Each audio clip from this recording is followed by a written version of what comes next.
Hey everybody, it's Ken for the Information Nation bringing some more stuff. This comes from the New York Times and it says British study says electronic cigarettes curb smoking risks.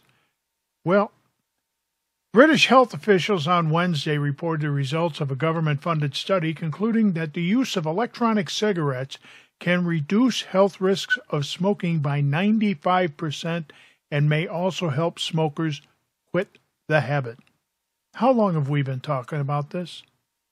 And the other thing that I would like to know is, why is it Britain, Great Britain, United Kingdom, England, whatever you want to call them, they come out, they do a study, and they find this, and the idiots here in the United States are going, whoa, it's like smoking, and nicotine seems to be the problem. We're going to have to steal all your damn money in tax revenue so we can support the health effects. The study issued by the government agency, Public Health England, also found little evidence that consumers who had never smoked before were adopting e-cigarettes in large numbers. Some researchers expressed concerns that young people would use the devices as a gateway to regular smoking. Same BS that they're giving us here, they're giving them in England. Oh, it's a gateway. They're going to turn around and they're going to go to tobacco. And then from the tobacco, they'll go to marijuana. And then they're going to be shooting heroin and smoking crystal meth. And they're going to be drinking lemonade out of a bleach pitcher. Stupid ass Americans. We got researchers here that do one thing and one thing only, and they do it quite well. They steal your damn money. The new report emphasized that e-cigarette use was not free of risks, but its findings may accelerate the use of electronic cigarettes in Britain. It also could affect the public debate in the United States over whether the devices represent a breakthrough in reducing the death toll extracted by cigarettes or a new vehicle to addict consumers to nicotine, the dreadful nicotine. Oh my gosh, nicotine. Can you get the two related? That's going to turn around and they're going to addict the children on night to nicotine. Sound like one of our cotton picking politicians there? Sure as hell does to me. In recent years, the Food and Drug Administration has worked to develop new regulations for e-cigarettes, but has yet to complete them. While the design of e-cigarettes vary, most devices heat a nicotine-containing fluid to create a vapor that users inhale. Gee, my wife uses zero nic.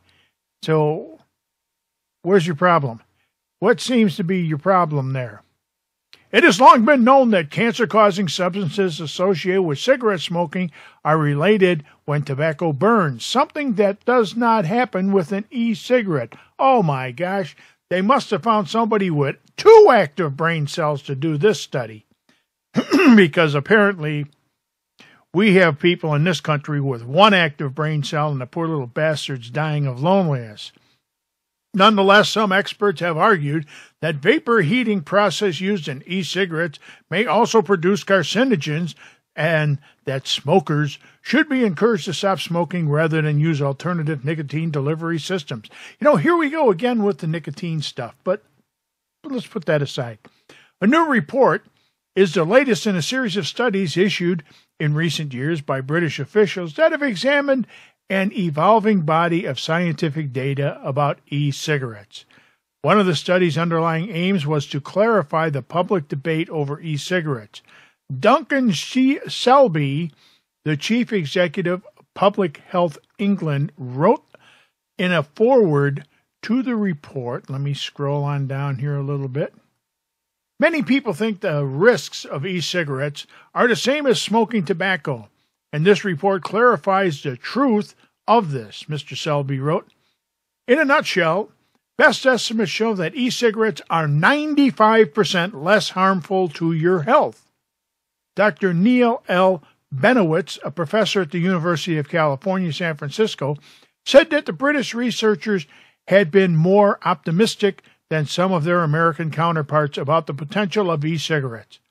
But, he said, that there's still a lack of compelling evidence to demonstrate how the devices could best be used to help smokers quit. In a report, the agency encouraged regulators to view e-cigarettes as low-cost means of reducing smoking in poor populations where it is prevalent. Well, see, this is what I'm talking about with Dr. Neil L. Benowitz, professor at the University of California, who's doesn't quite think that things should be done. Well, I'm going to lose all my funding if I turn around and I go Britain's route and say, yeah, it's 95% less harmful. So I got to keep my funding. So I've got to look into this more. I got to get more of that money. Okay, give me the money, show me the money. That's what he wants. But hey, that's just my opinion. This has been Ken for the Information Nation, bringing you more stuff. Hey, subscribe to the channel if you would. Give us a thumbs up. Share the video with your friends. And remember, in the meantime, in between time, ain't we got fun? Hey, have a great day.